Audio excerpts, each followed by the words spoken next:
আমার রান্নাঘরে আপনাদের স্বাগত জানাই। আজ আমি রান্না করছি ইলিশ মাছের তেল ঝাল। আমার এই রেসিপি যদি আপনাদের ভালো লেগে থাকে অবশ্যই লাইক করুন আর আমার চ্যানেলটিকে সাবস্ক্রাইব করুন। আমি এখানে 5 পিস ইলিশ মাছ নিয়ে নিয়েছি। দিয়ে দিচ্ছি পরিমাণ মতো নুন, দিচ্ছি হলুদের গুঁড়ো আর দিচ্ছি 1 চামচ মতো সর্ষের তেল।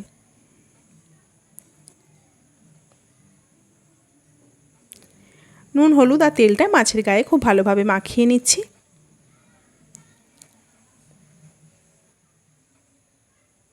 মাখিয়ে নেওয়া হয়ে গেছে। এখন আমি একটা বাটির মধ্যে নিয়ে নিচ্ছি 2 চামচ সর্ষে, দিচ্ছি 1 চামচ পোস্ত, ঝালের জন্য দিচ্ছি 3টে কাঁচা লঙ্কা, সামান্য নুন দিয়ে আমি মিহি করে বেটে ছেঁকে নেব।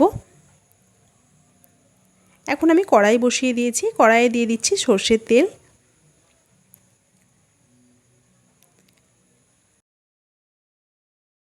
তেলটা হালকা গরম হয়েছে। এখন আমি ছেঁকে রাখা মশলাটা দিয়ে দিচ্ছি। দিয়ে দিলাম পরিমাণ মতো নুন আর পরিমাণ মতো হলুদের গুঁড়ো। সব কিছু মিশিয়ে দিয়ে 30 সেকেন্ড মতো আমি নেড়ে নেব। গ্যাসের ফ্লেমটা লোয়েতে রেখে আমি 30 সেকেন্ড মতো মশলাটা নেড়ে নিচ্ছি।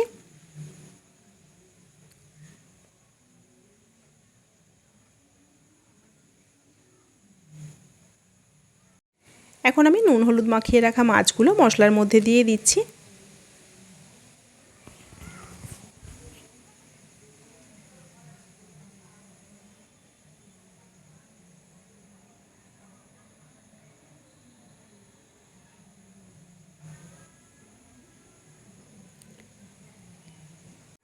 খুন্তি দিয়ে মাছগুলোর ওপরে এভাবে একটু সর্ষে বাটাটা দিয়ে দিচ্ছি।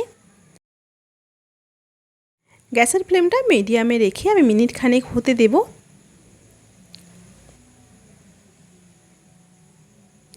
1-1.5 মিনিট মতো হয়ে গেছে। আমি মাছগুলো উল্টে দিচ্ছি।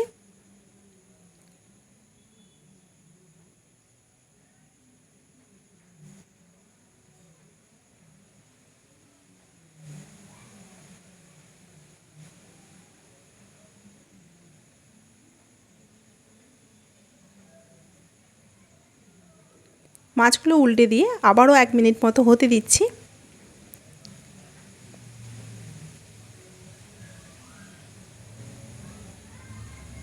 এক মিনিট মতো হয়ে গেছে। আমি মশলার বাটিটা ধুয়ে দিয়ে দিচ্ছি 1 বাটি জল। সব কিছু নেড়ে মিশিয়ে দিচ্ছি। দিয়ে দিচ্ছি 2টো চেরা কাঁচা লঙ্কা।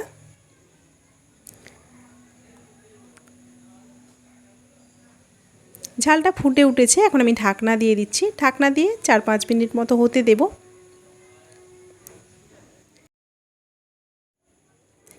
5 মিনিট মতো হয়ে গেছে। এখন আমি ঢাকনা খুলে ওপর থেকে 2 চামচ মতো কাঁচা সর্ষের তেল ছড়িয়ে গ্যাসটা অফ করে দিচ্ছি। এইভাবে ইলিশের তেল ঝাল বানিয়ে দেখতে পারেন, খেতে অসাধারণ লাগে।